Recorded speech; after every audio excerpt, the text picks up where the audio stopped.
right, welcome everyone to Mindfulness Everything.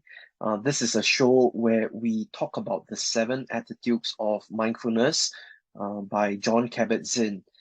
And not just talk about the attitudes, we'll also explore how we can really embody and practice these attitudes in our everyday lives. My name is Han Yi. I'm the host. I'm also a performance psychologist and a mindfulness instructor myself. And today we're very excited to have Ming Hui, a mindfulness instructor herself. And maybe I'll just invite her. Welcome, Ming Hui. Hi, Han Yi. Thanks for having me. Yeah, that's great that you can join us. Why don't I just invite you to introduce yourself to our audience? Okay, sure. Yeah, so hi everyone. I'm Ming Hui. As Han Yi mentioned, I am a mindfulness teacher. I'm also a leadership coach and a trainer. Maybe I should also mention that I'm a mother of two. Uh, a mom, a daughter, a friend. Really, pretty much like everyone else. Mm, that's great. Thank you for introducing yourself. So maybe why don't we start? I've always been curious about how you uh, got started in this mindfulness journey. Would you like to share with us your story on how you got into this space? Yeah, sure. So I've been meditating for a long time, in fact, since uni days actually. But I think um, not incorporating, I guess, some of the attitudes that you have just introduced. Not because I didn't want to, but perhaps at that time, my understanding of meditation and mindfulness uh, wasn't as holistic as it's probably intended to be. And so I found that, coming out to working life and subsequently starting a family, things just got really, really stressful. And I was wondering why, my practice wasn't really helping me. And that was when I said, well, can we maybe go back to basics?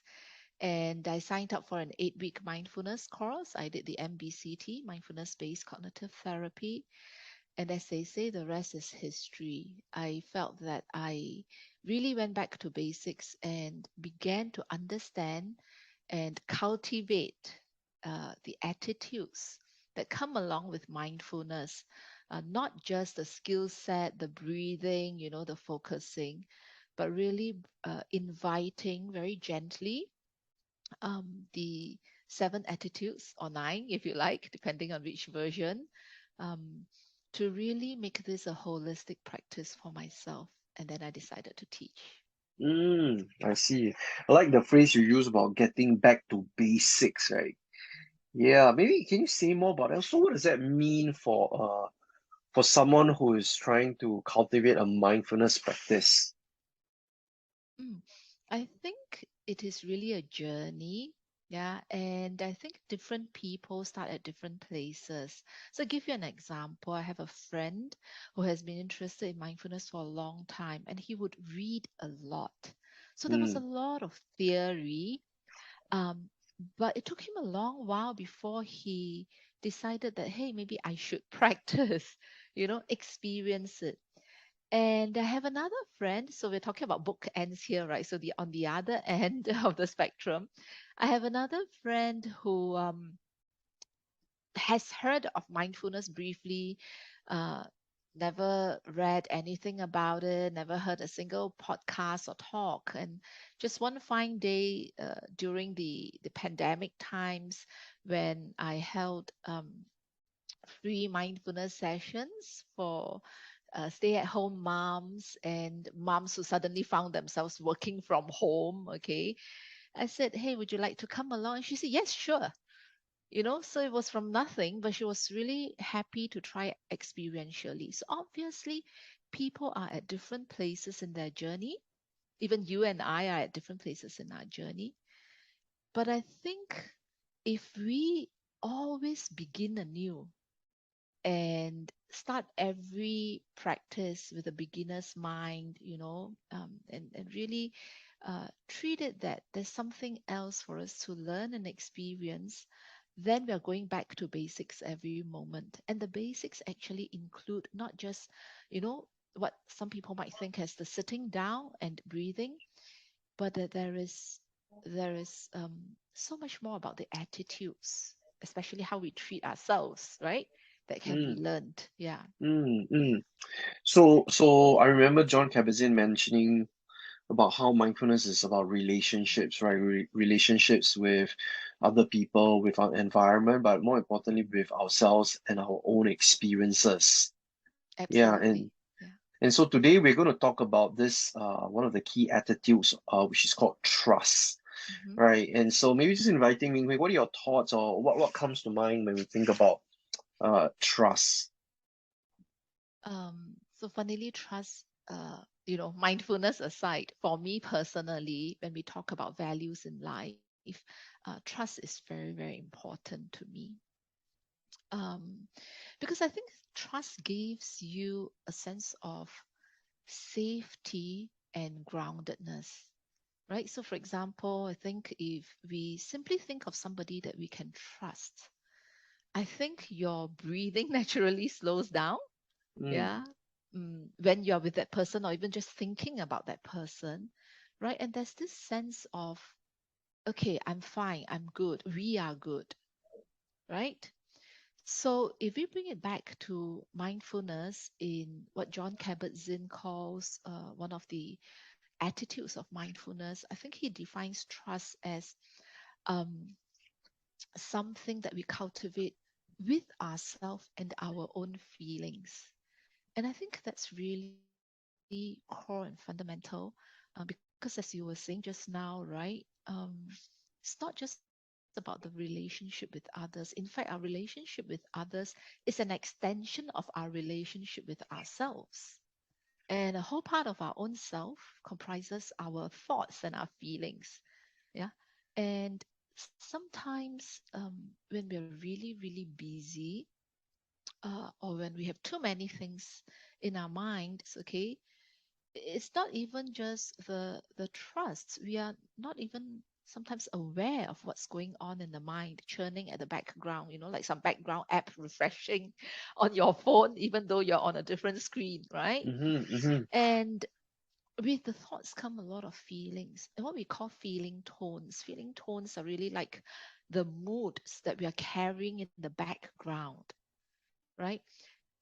Directly or indirectly influencing our actions, our speech, our thoughts, right?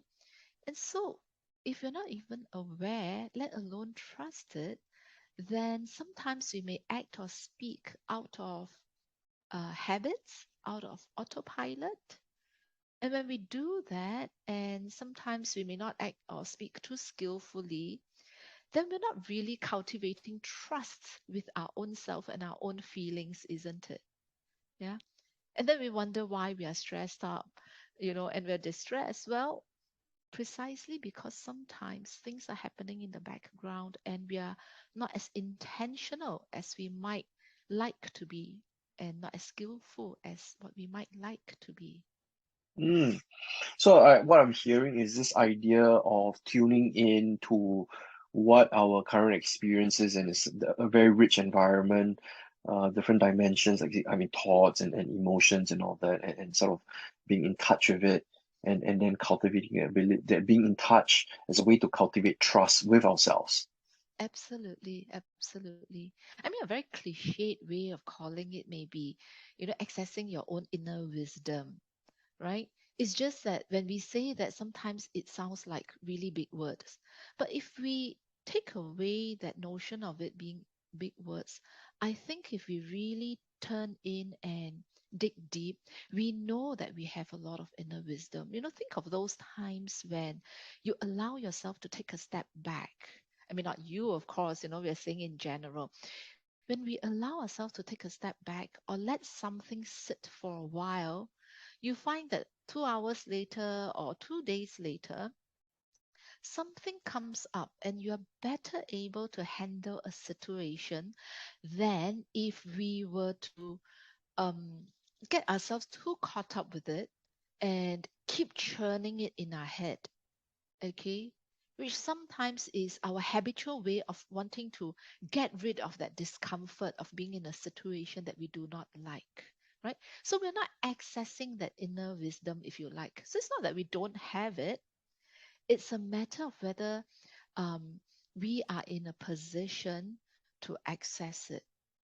And that's what mindfulness is about. It's giving ourselves that headspace and that opportunity to let that wisdom surface and trust our guts, if you like. mm, Okay? mm, mm, Yeah. mm. I hear you, man. It's about so listening in, right? And yet, I mean, I guess the practicalities of it is that we live in an environment where we're all about feel good, get better. But yet sometimes tuning in may be uncomfortable, right? I mean, we may have to encounter our inner knots, frustration, anger, deep emotions, which may be difficult, right? And so, which really just circles back, right? I mean, how can one practice this attitude of trust in our on our daily lives so that it can then extend to other parts of how we experience our day to day? Yeah. Any thoughts about that? I think that's a really, really great question. Um, and so I think that's where, we talk about going back to basics, right? Mm, So when we think about um, a mindfulness practice at the very basic, we start with training the mind to come back again and again to an object of focus. And typically we choose our breath, right, in our mindfulness practice. And then we say, well, training ourselves to come back to the breath when the mind wanders away is the core practice, it is the fundamental. But as I was saying earlier, the missing ingredient for me way back then was to incorporate these attitudes, right? That Jon Kabat mm, Zinn talks about, the seven attitudes, trust being one of them. But as you probably know, and I'm sure you do know, um, the seven attitudes are not um it's not like a checklist, I mean, even though you're doing this podcast and dividing it up into 7 weeks, okay, that's to give it its due time and to introduce it more for our audience. But in practice, whether we are talking about uh, trust or non-judgment or any of the other attitudes, they come as a package, sometimes together, sometimes one of them, sometimes two or three of them. Okay. And it is really a question of when we practice, what is coming up for us. Okay. And if I'm going to put that in a simple example, right? When there's a difficult thought or a difficult emotion coming up, it's really quite easy for us to start judging our experience. For example, as one of your earlier sessions with Tony, I think you were talking about non-judgment, right? I think the example there is, I don't like this experience. It is not nice. Yeah, and I want to get rid of it, mm, right?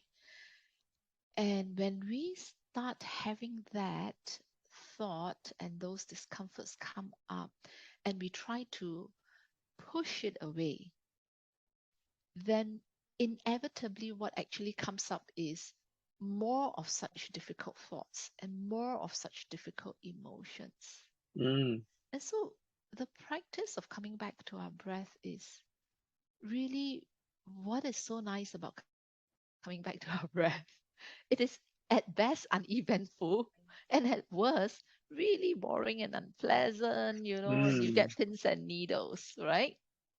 But the practice is, can we be with discomfort and still stay and um, align our action with what we intend, which is to pay attention on the breathing. mm, And in order to do this, can we maybe allow ourselves not to judge the experience, but be very curious about the experience? mm, Oh, okay. Interesting. My mind doesn't like this at all, does it? Oh, my mind prefers to go to dinner and plan, which restaurant to book for tonight. Interesting. But actually, what I'm intending to do right now is to come back to my breath, mm, right? And so when we keep practicing, we'll find that when we need it in life's really difficult moments, some moments that are much more difficult than sitting around watching your breath, then perhaps there is this muscle memory that allows us not to be caught up in that rumination, in that fighting of difficult feelings, but to come back and say, what do I really intend to do? I mm, intend to have that difficult conversation with a client, for example.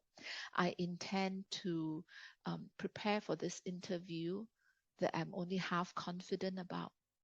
Okay, versus getting caught up in thoughts about um, self-criticism sometimes, we can be very harsh with ourselves, right? Or all sorts of things. Yeah. So mm, trusting the feelings is not pushing it away.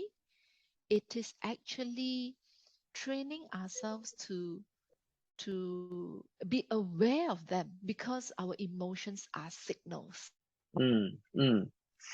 I like that. This is about trusting our experience. Yeah, of course, some of our experiences can be difficult and uncomfortable and awkward, right? But therein is the practice. And it's sort of reconnecting and honoring the attitudes that we want to practice, right? So it's not just only the breath, it's not about the breath, it's about the attitudes that we are cultivating, that intention behind what we're actually practicing. That's what I'm getting from what you're sharing, Ming Hui. Yeah. Absolutely. Yeah. Well, Yeah. why don't we why don't we do a short practice, right? I mean, and you mind leading? I mean, we can learn from that experience. So you talk a lot about coming back to the breath, and why don't we have the audience practice with us, a short, maybe even just 2 to 3 minutes, and then we can see what comes up and we can process that. What do you think? Sure. Yeah. Um, so perhaps what I might share is something that we call the three-step breathing space. It is one of the practices in uh, MBCT as well Mm, as mindfulness for life. mm. So let's just do this three-step breathing space. It's a short practice. Okay. Okay, I'm your student. Let's go. We are all students, honey. Okay, I'm a yes, thanks for student the too. reminder. Okay. So perhaps finding yourself a comfortable sitting position and just having a shift in your posture, perhaps as a reminder to ourselves of this intention for us to begin a practice.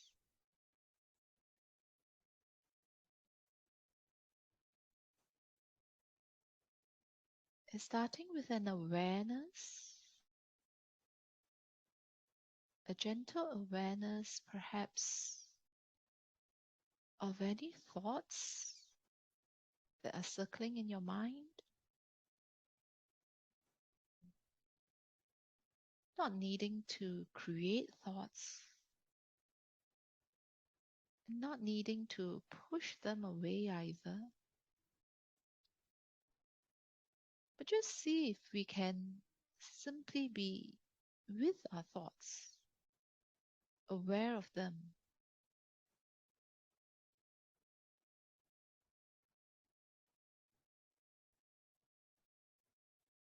And if you happen to notice a busy mind, knowing that you do not need to judge it either, simply acknowledging it.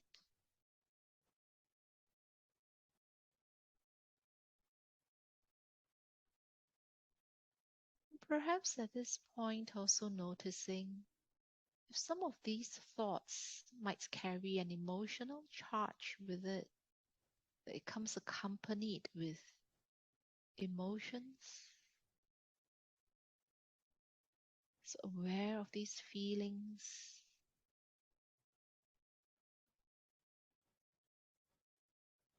once again, not needing to judge it, not needing to change any of them, just simply being aware.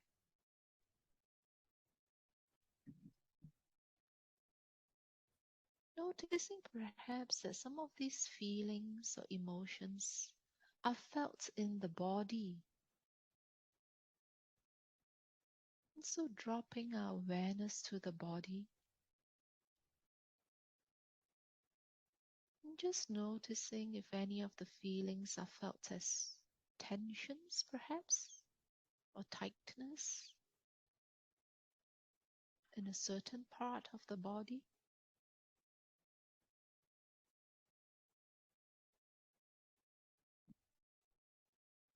And just acknowledging its presence, non-judging.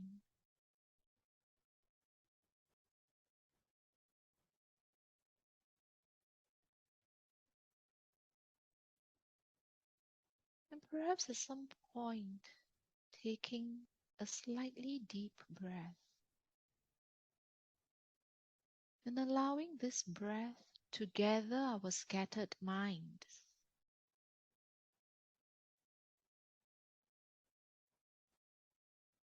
So paying attention to the sensation of our breath as we draw an in-breath, sensing the air as it travels in through the nostrils, sensing the air flow down the back of the throat,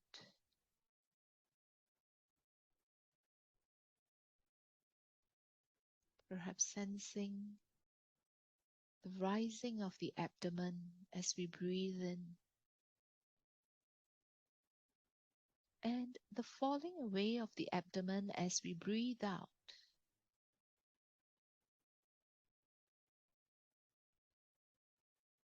The air making its way out, the sensation in the chest, the throat, the nose.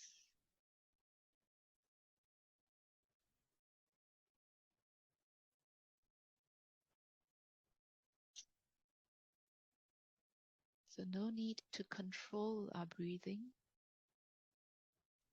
not even thinking about breathing, but just feeling it as a physical sensation.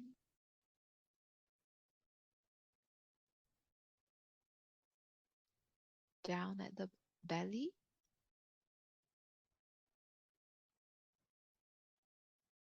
that rising and falling away.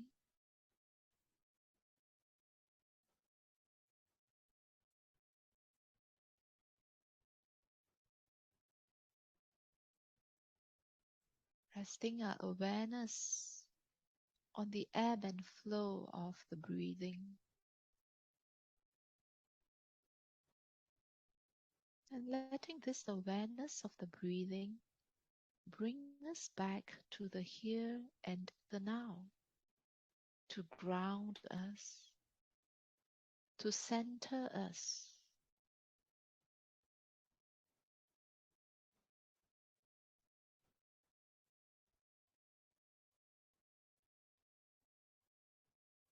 And if the mind wanders away, that's okay. As soon as we are aware, coming back to the breath, gathering the mind once again in this breath and this breath.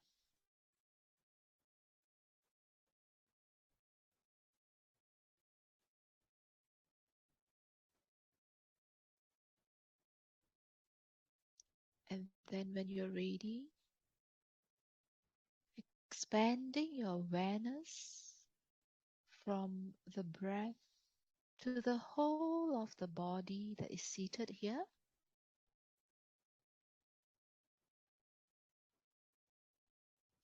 Aware of the body sensations, perhaps aware of the space that we are taking up, just sitting here. And in this spatial awareness, expanding this awareness, feeling that space, And perhaps extending this spatial awareness to the next activity,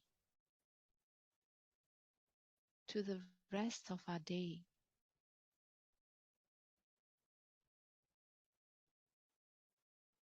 So, whenever you're ready, if you had your eyes closed, you can open them, perhaps bringing back a little bit of warmth. You can rub your palms, okay, gentle stretches to the neck. And there you have it, 3-step breathing space. Thank you, Ming Hui. 3 steps breathing. Yeah, I certainly got distracted and sort of coming back to your voice and the instructions and sort of reminding myself about what the attitudes and intention behind the practice, right? It's not just about the steps, it's the essence of the practice, something to remind ourselves as we spend the time. And how long was that practice? It wasn't too long, right? It was maybe a few minutes, 5 to 6 minutes. Yeah, it's probably around about that. Yeah. I wasn't counting time, but really, perhaps the intent was to lead our audience through these simple 3 steps, which is, if I were to recap, starting with an acknowledgement of whatever is here, acknowledging our thoughts, our feelings, and how they are felt in the body. And just that's really giving ourselves permission to think and feel. Because even if we don't, our minds and our body will automatically, think and or feel anyway, right? And so when we acknowledge and accept, that's when we have a choice. And so if a choice is to gather this scattered mind that is all over the place to one focal point, okay, then we can go along with that, right? And so that's why we say we gather the scattered mind with our breathing, coming back again and again to it. And that's where probably was when you said that you were distracted, and that's okay because there's always the next breath, Mm, breath by breath, right? And then when we are centered by the breath, what we do is we expand this zoomed in awareness, okay, to zoom out again into the broader awareness, starting with our own body, the space around us, and then um, we kind of re-engage, right? We re-engage in our case in this conversation. mm, And perhaps if we practice long enough, okay, and when I say practice, I mean having a mindfulness practice, not just this, 5, 6 minutes 3-step practice. But if we practice long enough, what we will start to find is this awareness of using the breath to ground ourselves so that even when I come back and engage with you, I am even more grounded than I was before. Yeah. And I don't know what the experience was for you, Han Yi, if you felt any difference before and after the 3-step breathing space. well, definitely felt more calm and more, as you say, the word grounded, right? And being able to uh be more clearer. I think what the word I would use was that clarity Mm, of like what who I am and where I am and right now and some of the things I need to do later as well. mm. Yeah. Exactly, right? And so if we link back to our topic for the day, which is trust, okay, we didn't push away whatever feelings were there at the beginning of our practice, but we simply made space for it and know that these feelings are not there, to command us, but to signal to us that maybe we need a few moments of quiet, or maybe we need to go pour ourselves a cup of tea, or maybe we really do have to take a longer break, right? Mm, Yeah, it's a check-in, or maybe we say, oh, you know what? Why am I so worried about dinner? Dinner can take care of itself later when I'm done with this call, okay? So as long as we are aware, then we can access our basic wisdom to say what is most useful for me now. What do I mm, want to attend to now? Yeah. mm. Great. Thank you very much, Ming Hui, for sharing your insights And so for all the audience, as we start to wrap up, just a recap of some key ideas, right? So today we focus on trust as one of the key attitudes or 7 attitudes of mindfulness. This thing about tuning into our experience, our inner wisdom, and find ourselves grounding. And Ming Hui offered a short practice, so you can review the video if you want to use it as a resource to find that time. And all it took was maybe 5 to 7 minutes of your day to set aside to develop a consistent approach to the practice, as well as embodying the attitude that we are talking about here, right? And that will be how you can deepen your mindfulness practice. Okay, thank you very much, Ming Hui, for joining us today. My name is Han Thank Yi, you. and this is the Mindfulness Everything show, and hope to see you again. Bye for now. Thank you. Bye.